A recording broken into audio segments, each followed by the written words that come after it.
آپ مسجد میں بیٹھے تھے تو آپ نے فرمایا اس دروازے سے ایک جنتی آنے والا ہے. تو ایک انصاری صحابی مدینے والے، وہ اتنے نامعلوم ہے کہ ان کا نام کسی حدیث میں نہیں آیا. ان کے ہاتھ میں جوتا تھا اور داڑھی میں وضو کا پانی تھا. وہ آ کے بیٹھ گئے، کسی نے بتایا بھی نہیں کہ تیرے بارے میں اللہ کے نبی نے یہ کہا. اگلے دن آپ اسی مجلس میں تھے تو آپ نے فرمایا اس دروازے سے ایک جنتی آ رہا ہے. تو وہی صحابی جو کل آئے تھے اور اسی شکل میں، جوتا ہاتھ میں، داڑھی کا وضو کے پانی سے وہ پانی، وہ آ کے بیٹھ گئے.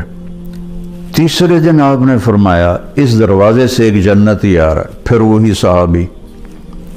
تو اس مجلس میں ایک صحابی ہیں جو 3 دن سے بیٹھ رہے تھے، ان کا نام ہے عبداللہ بن عامر.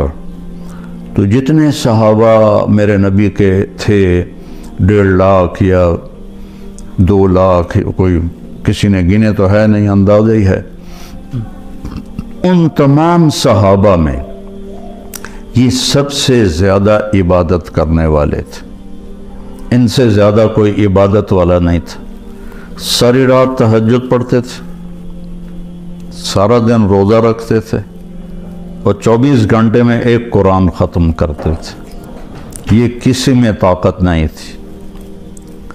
ان کے باپ نے شادی کی تو بیگم سے کہنے لگے میں 2 نفل پڑھ لوں، اور نماز کی نیت باندھی اور چل سو چل. کئی گھنٹے گزر گئے تو اس کی بیگم نے کہا اس کو تو لگتا ہے میرا خیال ہی کوئی نہیں. اس نے بھی وضو کیا اور اس نے بھی پیچھے نماز کی نیت باندھ لی. تو جب صبح فجر کے بعد باپ نے پوچھا عمرو بن عاص رضی اللہ عنہ، بیٹا رات کیسے گزری؟ کہا جی الحمدللہ نفلوں میں گزری، کو تیرا ستیہ ناس ہو. میں نے تیری شادی اس لیے کی تھی کہ تیری رات نفلوں میں گزرے. جا کے اللہ کے نبی کو شکایت کی انہوں نے کہ اس کا یہ حال ہے. تو وہ اس لیول کی ان کی عبادت تھی.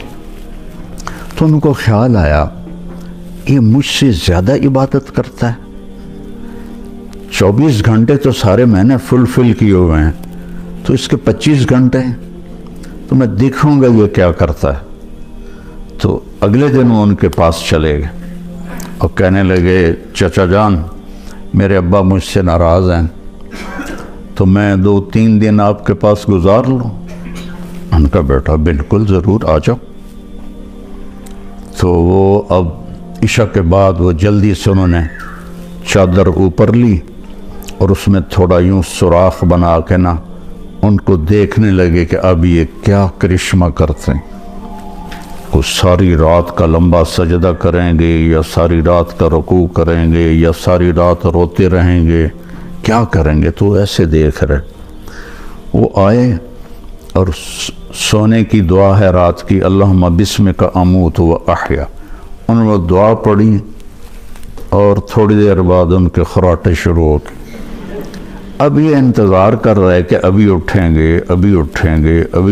گے، حتیٰ کہ فجر کی اذان ہوئی اور یہ انتظار اور وہ اذان پہ اٹھے. تو ہم یہ حیران پریشان ہو گئے کہ یہ چاچے نے تو 2 نفل تہجد بھی نہیں پڑھے، تو جنت کی بشارت کہاں سے مل گئی؟ اب اللہ کے نبی کی بات بھی غلط نہیں ہو سکتی. اور آگے چاچا جی کا بھی عمل کوئی نظر نہیں آ رہا، ساری رات سوتا پہ ہے. تو ان کا اچھا ایک رات اور دیکھوں گا. اگلی رات عشاء کے بعد انہوں نے وہی کام کیا، چادر اوپر لی اور ایسے کر کے بیچارے کتنے تھکے ہوں گے، یوں کر کے دیکھ رہے. وہ آئے اللہم بسمک اموت و احیا اور او گئے. وہ ساری رات سونے میں گزار دی. فجر کی نماز اذان پہ اٹھے. اب ان کی حیرت اور بڑھ گئی کہ اس زمانے میں تو منافق تہجد نہیں چھوڑتے تھے، تو ان کو تو جنت کی بشارت ملی پڑی ہے، یہ تہجد بھی نہیں پڑی اور جنت کی بشارت. اچھا ایک رات اور دیکھوں گا.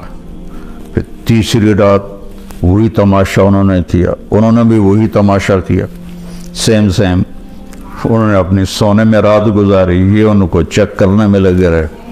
آخر سے اذان پر وہ اٹھے تو یہ بول پڑے، کہنے لگے چاچا سچی بات یہ ہے میری کوئی اپنے ابا سے لڑائی نہیں تھی، میں نے 3 دن تیرے بارے میں مسلسل سنا کہ ایک جنتی آ رہا ہے، ایک جنتی آ رہا ہے، ایک جنتی آ رہا ہے۔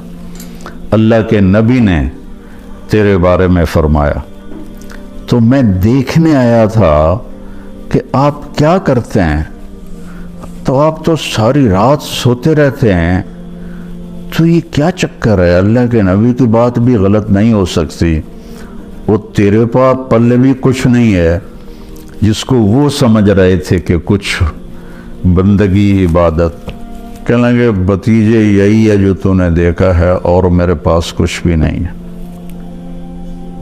تو وہ نہ بوجھل قدموں سے واپس، چونکہ وہ 2 چیزوں کو آپس میں جوڑ بٹھانا ان کو نظر نہیں آ رہا کہ ادھر جنت کی بشارت ہے، ادھر ساری رات کا سونا ہے۔ جب میں نے پہلے بتایا کہ اس زمانے میں تو منافق تہجد نہیں چھوڑتے تھے کہ پتہ نہ چل جائے، تو یہ ساری رات سو کے یہ کیسے جنت کیسے مل گئی؟ جب وہ دروازے تک پہنچے نا تو کہنے لگے بھتیجے ادھر آؤ، تو میں اندر کی بات بتاؤں۔ تو انہوں نے کہا یہ بتائیں۔ تو کہنے لگے یہ جو دل ہے نا، اس میں کسی کی نفرت کوئی نہیں، اس دل میں کسی کی نفرت کوئی نہیں، اور مجھے کسی سے حسد کوئی نہیں ہے۔ اللہ جب کسی کو کوئی نعمت دیتا ہے تو مجھے کبھی حسد نہیں ہوا، اور اس زبان سے میں نے کبھی کسی کو تکلیف نہیں پہنچائی۔ تو وہ ایسے کھڑے تھے نا، تو ان کا جو حدیث میں تو یہ ایکشن نہیں ہے، لیکن تھوڑا عربی سے مناسبت کی وجہ سے جو ان کا جو باڈی ریاکشن ہوا وہ میں آپ کو دکھانا چاہتا ہوں۔ تو وہ کہنے لگے ہوا ہوا، اچھلے اگو یہ پھٹا تھوڑا ہے نہیں تو میں ڈہ نہ پاؤں، تو کہنے لگے ہوا ہوا، کہنے یہی ہے یہی ہے، اور آگے کہنے لگے یہ ہمارے بس میں نہیں ہے۔ تو اللہ کے بندوں سے دل صاف رکھنا۔ اپنے گھروں میں اگر آپ کئی میاں بیوی آئے ہوئے ہیں، اپنے گھروں میں خوشی دیکھنا چاہتے ہو تو وہ پیسے سے نہیں آئے گی، وہ آپ کے اچھے اخلاق سے آئے گی، آپ کے اچھے رویے سے آئے گی، برداشت کرنے سے آئے گی۔ ایک دوسرے کی برداشت کرنے سے آپس میں محبتیں قائم ہوتی ہیں، چیزوں سے نہیں۔